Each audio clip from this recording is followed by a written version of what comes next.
It's just after lunchtime. This is All Angles here on eNCA. Good afternoon. I'm Masakho Ratlacha. It is that time of the day when we give you an update on how far some of the stories we've been following up for you throughout the course of the day have advanced. Here's a lunchtime update. Our reporters are out and about bringing you the latest on today's top stories. I am joined by Slindelo Masigane in Bloemfontein, Letiwe Mdluli is in Ulundi in KZN, and Bafedile Moirane is in the capital. All right, Sli, let me start with you. The words "the applicant is no doubt a flight risk" were used during the judgment on Nandipha Magudumana's bail application this morning. The disgraced aesthetics doctor will stay in prison. What else did the magistrate say in delivering her judgment? Well, in essence, just summarizing the arguments that were made by the state as well as her attorneys during the bail application proceedings themselves, going into a lot of detail about the affidavits that were handed in, but also mentioning that, of course, the onus was on the applicant in a Schedule 5 bail application to show the court why the interests of justice permit her release. And according to Magistrate Estelle Delanga, Nandipha Magudumana simply didn't do this. She did not take the court into her confidence regarding her allegations about being kidnapped by Besta, saying that the state did its part by showing the court that there was a likelihood that Magudumana could evade her arrest simply because not only has she not opened a case against Besta for this alleged kidnapping, but there were numerous borders which she and Besta had gone through where no passports were used. So it doesn't matter that her passport has been confiscated. According to the magistrate, she believes that Magudumana has means to be able to evade her arrest and possibly facilitate another escape. So let's just take a listen now to some reaction from her lawyers following consultations as well as that judgment, saying that while they're dismayed at this point, they're not despondent and will be studying the judgment. So there are preventative measures that they have been there. Why do we say so? As the bail proceedings are taking place, they are not looking at the merits of the matter. So your innocence or guilt has not been tried. So you can't insinuate and take things and draw inferences from certain conducts and place them as if I've really been found guilty. It's impossible because there's no evidence that has been laid. You may even find that at a later stage that even the state is going to withdraw some of the charges, and you've made certain pronouncements which are similar to this nature. It's something which the bail processes that we use in this country do not allow us to do. And which is why I say that if she goes on an appeal on this matter and purely on those 4 points, the chances of her being granted bail by the High Court are certainly going to be high. Letiwe, let's come to you. A prayer is being held at the home of IFP founder and Zulu Prime Minister Prince Mangosuthu Buthelezi, the 95-year-old passing away over the weekend, of course. What have mourners and family members been telling you so far? Well, Masakho, this afternoon we've seen members of the royal family, the Zulu royal family, conducting a prayer service at the Buthelezi homestead. They've just concluded their prayer service, and while it was taking place, we heard them sharing their fondest memories with Prince Mangosuthu Buthelezi. At the moment, though, we have seen more political figures arriving. The Premier of KwaZulu-Natal, Nomusa Dube-Ncube, just arrived, followed by faith-based leaders from different organizations. I'm guessing they could be discussing some funeral arrangements that are going to be taking place this afternoon. I know that the funeral will be held on the 15th of September on Friday, and right now arrangements are being made. We've also seen members of the ATM party and also some senior leaders of the IFP arriving at the Buthelezi homestead.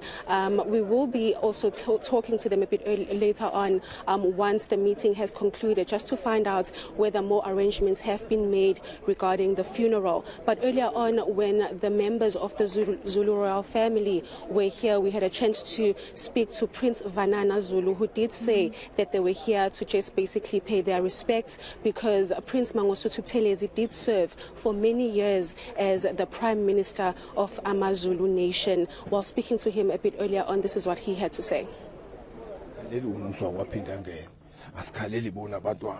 Sikhalela umhlaba ingonyama ibhubhile ngoba ingonyama kula ebibambelele khona ingonyama eyebuzile ikhuliswe ngumntwana okwaphinda angene awekhulise ingonyama endala uSipriyeni manje uma kufika kuleli thuba ngalesi sikhathi sokuthi uma ethi uyayifudumeza ingane yenkosi umntwana kwakuphinda angene sokufikisa ukuzokuthi uNkulunkulu amephule emhlabeni sithi phephisani sizwe phephisani nabesilo phephisani nonke nikhona nje nani nina bezindaba bemsakazo bokukhuluma zonke izinto kodwa izeluleko beniyithatha kumntwana kwaphinda angene.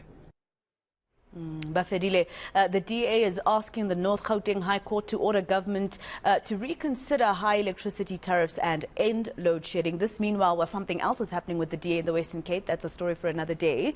You've been monitoring court proceedings in Pretoria. Has the court made any progress before lunchtime?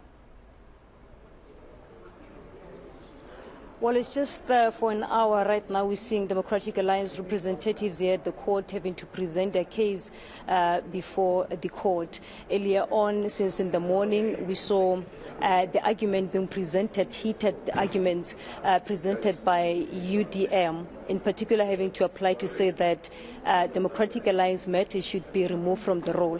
They are saying that there is Part A of the application. Part A, remember, it is where the High Court ruled that all the key institutions of government should be exempted from load shedding. And we saw government having to appeal that matter. And UDM is saying that we cannot leave that matter just hanging in the balance and then now continue with a new application by Democratic Alliance. But then we saw the judge having to dismiss UDM's application, saying that the application was very much late, and Democratic Alliance has since been coming to the court before all other parties, including Action SA, among others. So at this point in time, we have had Democratic Alliance having to present its matter before the court, having to say that government should in fact be blamed for load shedding. Government and ESCOM should, corruption should also be blamed, and those factors have been cited as some of the challenges that are plaguing a smooth operation of ESCOM. And they're saying also that the poor infrastructure maintenance by ESCOM, including government, it's one of the issues that are also putting more pressure and challenge to the crisis that the country is subjected to at this point in time. So earlier on, Judge Davis has handed the judgment having to say that UDM should now go back to the drawing board and allow Democratic Alliance to continue with its application to declare ESCOM crisis unconstitutional, and also the tariff hikes invalid at this point in time. Remember that about 30% has been approved for the tariff hikes, and they are saying that consumers and South Africans cannot actually be blamed for the challenges that ESCOM at this point are encountering. Let us listen to what the judge had to say earlier on. I'm of the view that the cost order should not be on a punitive scale, but it would be fair and reasonable if the costs of all those counsel who had been briefed and whose time had been wasted and utilized by the argument regarding this application for removal or notice of removal should be paid. I propose, therefore, the order should be that the notice of removal is declared to be, the UDM's notice of removal dated 6 September 2023 is declared irregular. The parties to that notice are ordered to pay the costs of all other parties in the joint hearing, including the costs of all counsel.